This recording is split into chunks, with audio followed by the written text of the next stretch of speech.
Hi friends, welcome back to my channel. ఈరోజు మీకు ఈ సీరియల్లో ఏం జరిగిందో తెలుసుకోవాలి అనుకుంటున్నారా? అయితే వెంటనే మనం సీరియల్లోకి వెళ్ళిపోదాం.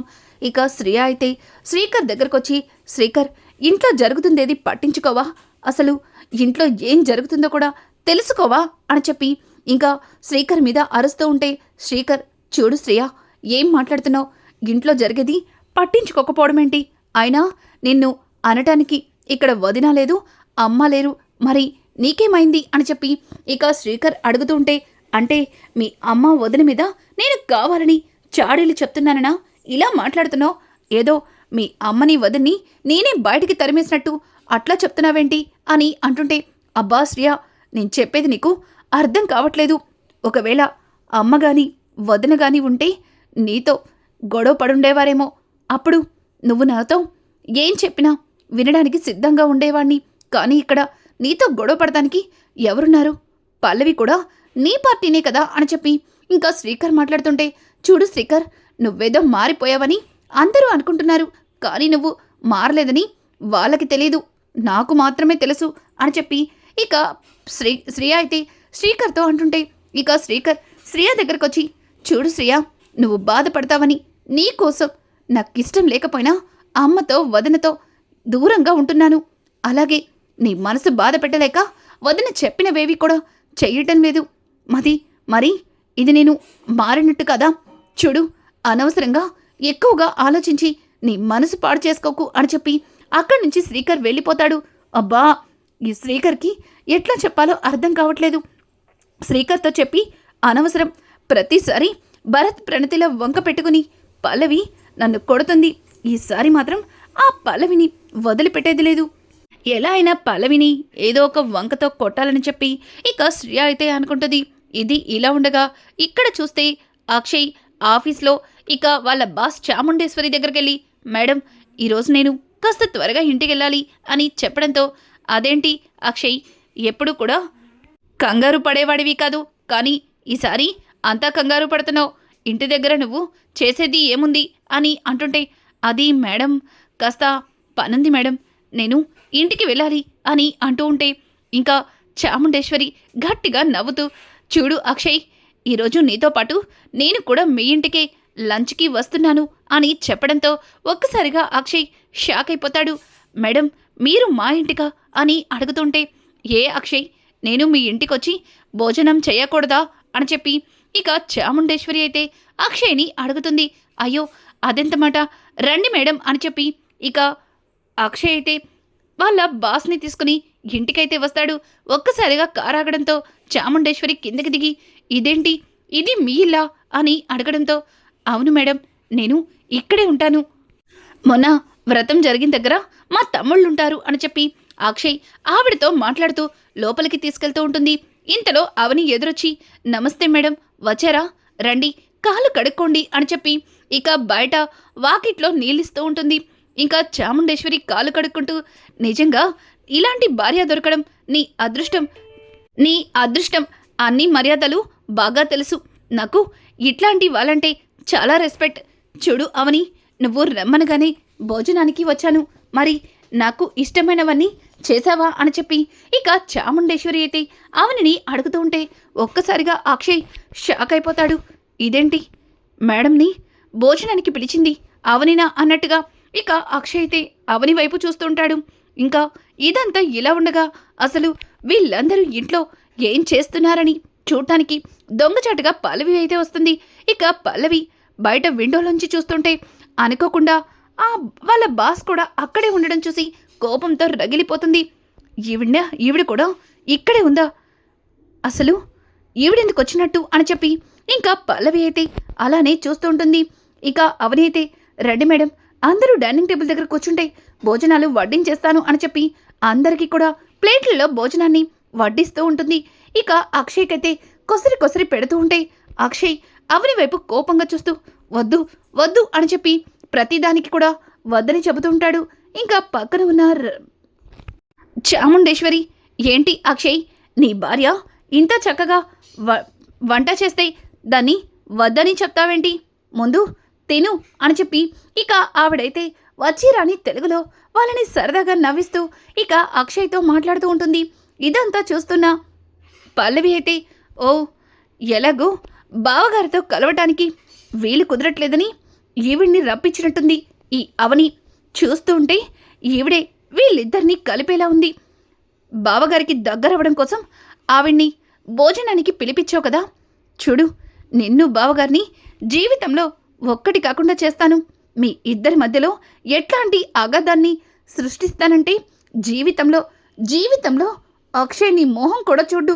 అలాగే నిన్ను ఎంతగానో నమ్ముతున్న ఆ చాముండేశ్వరి నిన్ను చీకొట్టి మొహం మీద ఉమ్మేస్తుంది అని చెప్పి ఇంకా పల్లవి అయితే వాళ్ళందరి వైపు చూసి చాలా కోపంగా అక్కడి నుంచి వెళ్ళిపోతుంది. ఇక చాముండేశ్వరి భోజనం పూర్తి చేసిన తర్వాత ఇంకా అక్షయ్తో, చూడు అక్షయ్, కమ్మని భోజనాన్ని పెట్టింది, అలాగే ఎంతో కమ్మగా ఏం కావాలంటే అది ప్రేమగా చూసుకుంటుంది. ఇట్లాంటి భార్య దొరకడం నిజంగా నువ్వు చేసుకున్న అదృష్టం అని చెప్పి ఇక ఆవిడైతే అక్షయ్ని పొగడేస్తూ ఉంటే పక్కన ఉన్న పార్వతి, అందుకే కదా మావాడు అవనిని ప్రేమించి పెళ్లి చేసుకున్నాడు. వాళ్ళెప్పుడూ ఇలాగే సంతోషంగా ఉండాలని మేమందరం కోరుకుంటున్నాం. మాతో పాటు మీరు కూడా వాళ్ళిద్దరిని దీవిస్తుంటే మాకు చాలా సంతోషంగా ఉంది అని చెప్పి ఇక పార్వతి అలాగే రాజేంద్ర అయితే చాముండేశ్వరితో చెబుతూ ఉంటారు. ఇక చాముండేశ్వరి, అక్షయ్ నాకు మీటింగ్ ఉంది, నువ్వు ఆఫీస్కి వెళ్ళు అని చెప్పి ఇక ఆవిడైతే ఇంటికైతే మీటింగ్కి అయితే వెళ్ళిపోతూ ఉంటుంది. ఇక ఇక్కడ చూస్తే పల్లవి అయితే ఎవరికో ఫోన్ చేస్తుంది. ఇక ఆవిడ చాలా కంగారుగా పల్లవి దగ్గరకు వచ్చి, నమస్తే మేడం, నన్ను ఉన్నపలంగా ఎందుకు రమ్మన్నారు అని అంటుంటే, చూడు నీతో కాస్త పని పడింది, అది ఏంటన్నది ఇప్పుడు కాదు తర్వాత చెప్తాను, కానీ నేను చెప్పినట్టు చేస్తే నువ్వు కోరినంత డబ్బిస్తాను అని అంటుంటే, మేడం ఇంతకుముందు మీ వల్ల నేను చాలా సహాయం పొందాను, అలాగే చేసిన తప్పుకి ఉద్యోగం కూడా పోయి చివరికి ఈవిడ దగ్గరకు వచ్చి పడ్డాను. ఈవిడ కనుక నేనేదన్నా తప్పు చేశానని తెలిస్తే ఆవిడ అందరిలాగా వార్నింగ్ ఇచ్చి ఉద్యోగంలోంచి తీసేదు, నాకు శిక్ష పడే వరకు వదిలిపెట్టదు అని చెప్పి ఇంకా తనైతే పల్లవితో మాట్లాడుతూ ఉంటే పల్లవి ఆ అమ్మాయితో మాట్లాడుతూ, చూడు నీకు ఎట్లాంటి శిక్ష పడినా నేను నిన్ను బయటకు తీసుకొస్తాను, నువ్వు మరీ ఎక్కువగా భయపడకు, చూడు ముందు ఈ డబ్బు తీసుకో, తర్వాత నేనేం చేయాలన్నది నీకు తర్వాత చెప్తాను, సరేనా, నా నెంబర్ సేవ్ చేసుకో అని చెప్పి ఇక పల్లవి అయితే ఆ అమ్మాయికి కొంత డబ్బిచ్చి అక్కడి నుంచి పంపించేస్తుంది. ఇక పల్లవి ఎవరితో అయితే అక్షయ్కి దగ్గరవ్వాలని పడుతున్నావో వాళ్ళే నిన్ను అక్షయ్కి దూరం చేస్తారు. నువ్వు చేస్తున్న పనులకి ఆవిడ జీవితంలో నిన్ను క్షమించదు. అలాగే అక్షయ్ బావగారు కూడా నిన్నిక నీ మోహం కూడా చూడరు. అలాగే అత్తయ్య మావయ్య నిన్నెంతగానో సపోర్ట్ చేస్తున్నారు కదా, ఒక రకంగా చెప్పాలంటే వాళ్ళు కూడా నువ్వు చేసిన పనికి తల దించుకుంటారు అని చెప్పి ఇంకా పల్లవి అయితే తన మనసులో అనుకుంటూ ఇంటికైతే వెళ్తుంది. ఇంకా సోఫాలో కూర్చుని ఉన్న కమల్, ఓయ్ ఎక్కడికెళ్ళావు, ఆగు అని గట్టిగా అరవడంతో పల్లవి ఉలిక్కిపడి, ఈ తింగరోడు చూడకూడదు అనుకున్నాను, కానీ చూసేశాడు, ఇప్పుడు వీడికి ఎక్కడికెళ్ళానని చెప్పాలి అని చెప్పి పల్లవి తన మనసులో అనుకుంటూ, బావా నువ్వింకా పడుకోలేదా అని అంటుంటే, ఏయ్ ఇది మిట్ట మధ్యాహ్నం, ఇప్పుడెవరన్నా పడుకుంటారా, అయినా మగుడికి భోజనం పెట్టాలి, వాడికి కావలసినవన్నీ చూసుకోవాలి అన్న బుద్ధి నీకు లేదా, ఒక్కసారి అటు చూడు, ప్రణతి నీకంటే చాలా చిన్నది, కానీ భరత్ని ఎంత బాగా చూసుకుంటుంది, భరత్కి ఇష్టమైన వంటలన్నీ చేసి పెట్టింది, తనకి ప్రేమగా వడ్డించింది, కానీ నువ్వు ఉన్నావు, కనీసం నాకొక కాఫీ కూడా ఇచ్చింది లేదు, పైగా ఎవ్వరికీ చెప్పకుండా విచ్చలవిడిగా వెళ్తావు వస్తావు, అసలు నువ్వు ఎక్కడికెళ్ళావే అని చెప్పి కమల్ అయితే ఇక పల్లవిని నిలదీస్తుంటే పల్లవి ఒక్క క్షణం ఆలోచించి ఏం చెప్పాలో అర్థం కాక, అది బావా ఏం లేదు బావా, ఉన్నట్టుండి డాడ్కి బాగా స్టమక్ పెయిన్ వచ్చింది, సడన్గా ఏం చేయాలో అర్థం కాక డాడ్ కాల్ చేస్తే వెళ్ళాను బావా అని అంటుంటే, ఓ మీ బాబుకి కడుపులో నొప్ప, కొంప తీసి నొప్పితో చచ్చాడా ఏంటి అని చెప్పి కమల్ వెటకారంగా ఇక పల్లవితో మాట్లాడుతుంటే బావా అని గట్టిగా అరుస్తుంది. ఏంటి అరుస్తున్నావు? అక్కడ నీ బాబుకి కడుపులో నొప్పని ఇక్కడి నుంచి పరిగెత్తుకుంటూ వెళ్ళావు, మరిక్కడ మొగుడికి కడుపు కాలి చేస్తుంటే వాడికి ఇంత ముద్ద పెట్టాలని కూడా నీకు లేదు అని చెప్పి కమల్ అయితే ఇక పల్లవిని సాధించడం మొదలు పెడతాడు. ఇక ఇది ఇలా ఉండగా శ్రేయ అయితే ఇదే మంచి అవకాశం, ఇప్పుడు వెళ్ళి ఇంకాస్త రెచ్చగొట్టి పల్లవి చెంప చెల్లు అనిపించాలి అని చెప్పి శ్రేయ అక్కడికి వెళ్ళి అవును పల్లవి, అదేంటది? కమల్ ఎప్పటినుంచో నీకోసం ఎదురు చూస్తున్నాడు, కనీసం నేను భోజనం పెడతానన్నా తినకుండా నువ్వొచ్చే వరకు అలానే ఉన్నాడు. అయినా భర్తకి భోజనం పెట్టకుండా ఇలా బయట పనులేంటి? నీకు ఇంతకు ముందే ఒకసారి అత్తయ్యగారు చెప్పారు కదా, అసలు ఎన్నిసార్లు చెప్పినా నీకు అర్థం కాదా అని చెప్పి పల్లవి చెంప చెల్లు అనిపిస్తుంది. ఒక్కసారిగా శ్రేయ పల్లవిని కొట్టడంతో శ్రేయ కోపంగా పల్లవి చెంప చెల్లు అనిపించడంతో ఒక్కసారిగా పల్లవి కోపంగా శ్రేయ అని గట్టిగా అరుస్తుంది. ఇక శ్రేయ తనలో తను ముసుముసు నవ్వులు నవ్వుకుంటూ చూడు పల్లవి, ఇంకా నా మీద అరవటమేంటి? ముందు వెళ్ళి కమల్కి భోజనం వడ్డించు, కమల్ వెళ్ళు అని చెప్పి ఇక దగ్గరుండి కమల్ని పంపిస్తుంది. అలాగే తన మనసులో అమ్మయ్యా నన్ను కొట్టిన దానికి ఒక్కసారి రివెంజ్ తీర్చుకున్నాను, ఇంకా ఇట్లాంటివి చాలానే నీకు బాకీ ఉన్నాయి, చెప్తా నీ పని అని అనుకుంటూ ఇక శ్రేయ అయితే అక్కడి నుంచి వెళ్ళిపోతుంది. ఇక ఇదంతా ఇలా ఉండగా అక్షయ్ అవనితో మాట్లాడుతూ మాట్లాడితే మా బాస్ని ఇంటికెందుకు పిలుస్తున్నావు? చూడు, నువ్వు మా బాస్ని ఎందుకు పిలుస్తున్నావో నాకు బాగా తెలుసు, నువ్వు మరీ ఎక్కువగా ఊహించుకుంటున్నావు, కానీ అట్లాంటి ఊహలేమీ పెట్టుకో మాకు, జీవితంలో మళ్ళీ నీతో కలుసుంటానని పగటి కలలు కనకు అని చెప్పి ఇక అక్షయ్ అయితే అవని మీద కేకలు వేస్తుంటే అవని మౌనంగా అక్షయ్ వైపు చూస్తుంది. ఇంతలో పార్వతి, రేయ్ అక్షయ్, ఏంట్రా నువ్వు ఇలా మాట్లాడుతున్నావు? అవని గురించి నేను ఎంతో తప్పుగా అపార్థం చేసుకున్నాను, కానీ తన మంచితనం తెలుసుకుని నేను చేసింది తప్పని తనకి క్షమాపణలు చెప్పాను, కానీ నువ్వు మాత్రం అవని గురించి ఇలా తప్పుగా ఆలోచించడం నాకేమాత్రం కూడా నచ్చలేదు అని చెప్పి పార్వతి అంటూ ఉంటే అమ్మా, ఇది నా పర్సనల్ విషయం, ఇందులోకి జోక్యం చేసుకోవద్దు అని చెప్పి ఇక అక్షయ్ అయితే పార్వతి మనసు బాధపడేలా మాట్లాడతాడు. ఒక్కసారిగా అలా పార్వతితో మాట్లాడేసరికి అక్కడే ఉన్న రాజేంద్ర అక్షయ్ చంప చెల్లు మనిపిస్తాడు. ఇక అక్షయ్, నన్ను కొడతారా అని చెప్పి ఇక రాజేంద్రని అడుగుతుంటే కొట్టడం కాదు, నేనేం చేస్తానో కూడా నాకే తెలీదు, అసలు ఎవరితో ఏం మాట్లాడుతున్నావో నీకేమన్నా అర్థమైందా? ఒక్క క్షణం నువ్వు మనిషివన్న సంగతి కూడా మర్చిపోతున్నట్టున్నావు, కన్న తల్లితో ఇలా అయినా మాట్లాడేది అని అంటుంటే నానా, ఆవిడ కన్న తల్లి కాదని ఒకప్పుడు మీరే చెప్పారు, ఇప్పుడు కొత్తగా కన్న తల్లి అంటున్నారు, నాకు ఏం అర్థం కావట్లేదు. అయినా ఒకప్పుడు నచ్చని అవని ఇప్పుడు ఆవిడ గారికి నచ్చుతుందట, పైగా నన్ను కూడా నా ఇష్టాలతో పని లేకుండా నేను కూడా తనని ఇష్టపడాలట, ఇదంతా ఏంటి నాన్న, నాకసలు ఏం నచ్చట్లేదు అని అనడంతో ఏంటిదంతా, నువ్వేనా ఇలా మాట్లాడుతుంది? మీ అమ్మ మీద ఈగ కూడా వాలనివ్వని నువ్వు ఈరోజు మీ అమ్మ గురించి ఇట్లా మాట్లాడుతున్నావేంటి అని చెప్పి ఇంకా అక్షయ్ని రాజేంద్ర నిలదీస్తూ ఉంటే ఇక పార్వతి అయితే ఏవండి, వద్దు, వాడిని నేను కనకపోయినా నా కన్న కొడుకు కంటే ఎక్కువగా చూసుకున్నాను, కానీ వాడు నా గురించి ఇట్లా మాట్లాడడం నేను తట్టుకోలేకపోతున్నానండి అని చెప్పి ఇంకా పార్వతి అయితే చాలా బాధపడుతూ అక్కడి నుంచి వెళ్ళిపోతుంది. ఇక అక్షయ్, ఛీ, మనిషివైతే ఎదిగావు, కానీ నీలో ఉన్న మూర్ఖత్వం మాత్రం తగ్గటం లేదు అని చెప్పి ఇక రాజేంద్ర కూడా అక్కడి నుంచి వెళ్ళిపోతాడు.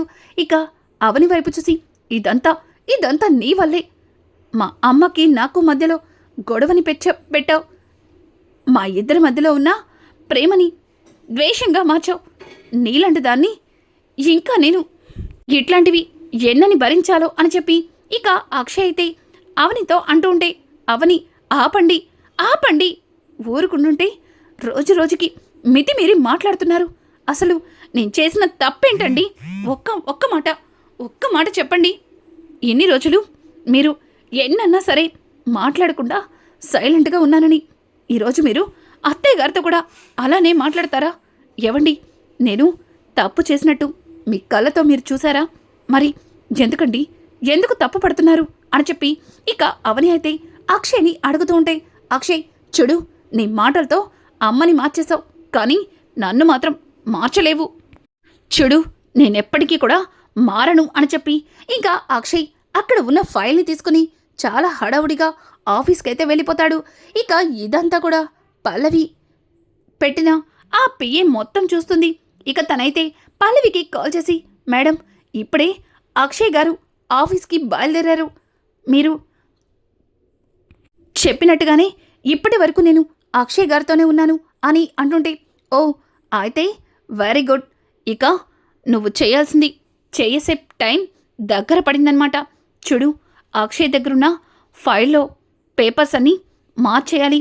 వాటికి బదులు నేనిచ్చిన ఫేక్ డాక్యుమెంట్స్ పెట్టాలి అని చెప్పడంతో, మేడం, ఇది అక్షయ్ గారితో మాత్రమే కాదు, చాముండేశ్వరి మేడంతో కూడా పెట్టుకున్నట్టే కాస్త అని అంటుంటే, ఏయ్, నీకు ఆల్రెడీ కావాల్సినంత డబ్బిచ్చాను, అలాగే ఇంకా ఇస్తానన్నాను, కానీ ఏంటి కొత్త నాటకాలు అని చెప్పి ఇక పల్లవి అయితే తన మీద గట్టిగా అరుస్తుంది.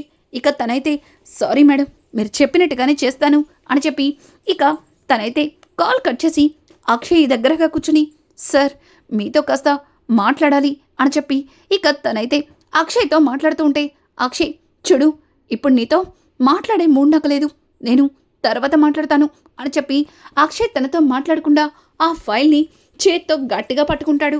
ఇక అదంతా చూసిన ఆ అమ్మాయి అయితే, వీడికి బెల్లం మీద చాలా కోపం ఉంది, కానీ ఫైల్ మీద ధ్యాస మాత్రం పోలేదు, అందుకే ఫైల్ని చాలా గట్టిగా పట్టుకున్నాడు. ఇప్పుడు ఈ ఫైల్ని మార్చకపోతే అక్కడ పల్లవి మేడం నన్ను అక్కడికక్కడే చంపి పోగులు పెడుతుంది. ఇప్పుడు నేను ఏం చేయాలి అని చెప్పి ఇక ఆ అమ్మాయి అయితే ఆలోచిస్తూ ఉంటుంది. సడన్గా కారు ఆగిపోవడంతో అక్షయ్, డ్రైవర్, ఏంటి కారు ఆగింది అని అంటుండే, ఏమో తెలియదు సార్, కార్ కాస్త ట్రబుల్ ఇచ్చినట్టుంది, చూడాలి అని చెప్పి అతనైతే కిందకి దిగి చూస్తూ ఉంటే ఇక అక్షయ్ కూడా ఫైల్ని కారులోనే పెట్టి తను కూడా కిందకి దిగుతూ, నువ్విక్కడే ఉండు అని చెప్పి తన పక్కన కూర్చున్న పిఏని అక్కడే ఉండమని అక్షయ్ కూడా కిందకి దిగుతాడు. ఇక దొరికిందే అవకాశమని గబగబా తన పాకెట్లో ఉన్న పేపర్స్ని ఆ ఫైల్లో పెట్టి ఫైల్లో ఉన్న పేపర్స్ని ఇక అమ్మాయి అయితే దాచిపెట్టేస్తుంది. ఇంకా కార్ స్టార్ట్ అవడంతో అక్షయ్ కారెక్కి కూర్చుంటాడు. ఇంకా అక్షయ్ అయితే మారిపోయిన ఆ ఫైల్ని తీసుకెళ్ళి వాళ్ళ బాస్ చాముండేశ్వరికి ఇస్తాడు. ఒక్కసారిగా ఆవిడ ఫైల్ మొత్తాన్ని చెక్ చేసిన తర్వాత చాలా అంటే చాలా షాక్ అయిపోతుంది. ఏంటి అక్షయ్, ఇంతకుముందు ఇంపార్టెంట్ పేపర్ పడేస్తే అవని తీసుకొచ్చింది, ఇప్పుడు ఏకంగా ఫైలే మార్చేసావా? ఏది, ఎక్కడ అవని ఇంకా రాలేదే ఫైల్ తీసుకుని అని చెప్పి ఆవిడ గారైతే ఇక అక్షయ్తో మాట్లాడుతుంటే ఒక్కసారిగా అక్షయ్, ఏం మాట్లాడుతున్నారు మేడం, ఫైల్ మారిపోవడం ఏంటి? చూడండి మేడం, ఇంతకు ముందంటే మీరు రమ్మన్నారన్న హడావుల్లో ఫైల్లో ఉన్న పేపర్ జారిపోవడం గమనించలేదు. సమయానికి అవని అక్కడే ఉంది కాబట్టి ఆ పేపర్ని తీసుకొచ్చింది, కానీ ఇప్పుడు ఫైల్ నేను కరెక్ట్గానే తీసుకొచ్చాను. వచ్చేటప్పుడు 1కి 2 సార్లు చెక్ చేశాను, ఫైల్ మారిపోవడం ఏంటి అని చెప్పి ఇక అక్షయ్ అయితే ఆ ఫైల్ని తీసి అటు ఇటు తిప్పుతూ ఉంటాడు. ఇక ఆ ఫైల్లో ఆవిడ కంపెనీ షేర్లన్నీ కూడా అక్షయ్ పేరుకి మారుస్తున్నట్టుగా రాసి ఉంటుంది. ఒక్కసారిగా అక్షయ్ షాక్ అయిపోతాడు. మేడం, ఇది అని అంటుంటే ఇక చాముండేశ్వరి అయితే నవ్వుకుంటూ, ఏంటి అక్షయ్, నాతోనే జోకులా? చూడు, ఇదంతా కాదు గాని అసలు ఫైల్ ఎక్కడా అని అడగడంతో, అది మేడం అని అంటూ ఉంటే ఇక ఇంతలో వాళ్ళ పిఏ చాలా కంగారుగా ఆవిడ దగ్గరకు వచ్చి, మేడం మేడం, అక్షయ్ సార్ నన్ను బెదిరించి మన కంపెనీ షేర్లన్నీ తన పేరుకి మార్చేలాగా ఫైల్ని ప్రిపేర్ చేయమన్నారు. పైగా ఆ ఫైల్ మీద మీకు తెలియకుండా మీతో సంతకాలు పెట్టించుకోవడానికి లోపలికి వచ్చారు. ఎక్కడ ఈ విషయాన్ని మీతో చెప్తే నన్ను ఏం చేస్తారా అని భయపడి ఇంతవరకు బయటే ఉన్నాను. కానీ మీ దగ్గర పని చేస్తున్నాను, మీ జీతం తీసుకుంటున్నాను, మీకు మోసం చేయకూడదని ఈ విషయం చెప్పడానికి వచ్చాను అని చెప్పి ఇక తనైతే చాముండేశ్వరితో చెప్పడంతో ఒక్కసారిగా ఆవిడ అక్షయ్ మీద విరుచుకుపడుతుంది. పాపం అదేమీ తెలియని అవని అక్షయ్ని పికప్ చేసుకోవడానికి ఈవినింగ్ స్కూటీతో ఆఫీస్ ముందైతే నుంచుంటుంది. ఇక లోపలికి వచ్చి చూస్తూ ఉంటే ఇక ఆవిడైతే అక్షయ్ని నిలదీస్తుంటుంది. ఏంటి అక్షయ్, నీ గురించి నేను చాలా గొప్పగా అనుకున్నాను, కానీ నువ్వు ఇట్లాంటి తప్పులు చేస్తావా? ఇంతవరకు ఎంతమంది దగ్గర ఇలా మోసం చేశావు? అసలు ఏంటిదంతా అని చెప్పి ఆవిడైతే ఇక అక్షయ్ని ఘోరంగా అవమానిస్తుంటుంది. ఒక్కసారిగా అది చూసిన అవని తట్టుకోలేక, మేడం ఏం జరుగుతుంది ఇక్కడ? ఆయన్ని ఎందుకు తిడుతున్నారు? నాకు తెలిసి ఆయన ఎట్లాంటి పొరపాటు చెయ్యరు అని అంటూ ఉంటే, ఏంటి పొరపాటు చేయరా? ఒక్కసారి ఈ ఫైల్ చూడు అని చెప్పి ఇక ఆ చాముండేశ్వరి అయితే ఫైల్ని అక్షయ్కి ఇస్తుంది. ఇంకా అక్షయ్కి ఇస్తుంది. అవని ఆ ఫైల్ చూసి షాక్ అయిపోయి అక్షయ్ వైపు చూస్తుంటే, అవని నిజంగా నాకేం తెలీదు అవని, నన్ను నమ్మవని అని చెప్పి ఇంకా అక్షయ్ కూడా అవనితో చెబుతూ ఉంటాడు. అవని, ఏవండి మీరు ఎట్లాంటి వారో నాకు తెలుసండి. నా మీద మీకు చెప్పలేనంత కోపం ఉండొచ్చు, నన్ను దూరం పెట్టచ్చు, కానీ మీరు ఇట్లాంటి పొరపాట్లు చేయరని నాకు తెలుసండి అని చెప్పి అవని అయితే ఇక అక్షయ్ని వెనకేసుకొచ్చి చాముండేశ్వరిని ప్రాధేయపడుతూ ఉంటుంది. ఇక ఇంతలో చాముండేశ్వరి ముందుకెళ్ళి వాళ్ళ పియ్యే చెంప పగలగొడుతుంది. ఒక్కసారిగా పియ్యే షాక్ అయిపోతుంది. ఇంకా చాముండేశ్వరి, ఏయ్ నువ్వు కారులో ఈ ఫైల్ని మార్చిన సంగతి అంతా నేను సీసీ కెమెరాలో చూశాను. నీకు తెలియని విషయం ఏమిటంటే నా కారులో కూడా సీసీ కెమెరా ఉంది అని చెప్పి ఇక ఆ చాముండేశ్వరి అయితే ఆ అమ్మాయి చెంప పగలగొడుతుంది. అలాగే అక్షయ్ అవనిల మధ్యలో ఉన్న గొడవని తెలుసుకుని అక్షయ్కి బుద్ధి చెప్పడానికి ప్రయత్నిస్తుంది. రానున్న ఎపిసోడ్స్ అయితే మరింత ఇంట్రెస్టింగ్గా మారబోతున్నాయి. ఈ వీడియో మీకు నచ్చినట్టయితే లైక్ చేసి సబ్స్క్రైబ్ చేసుకోవడం మాత్రం మర్చిపోకండి. Thanks for watching.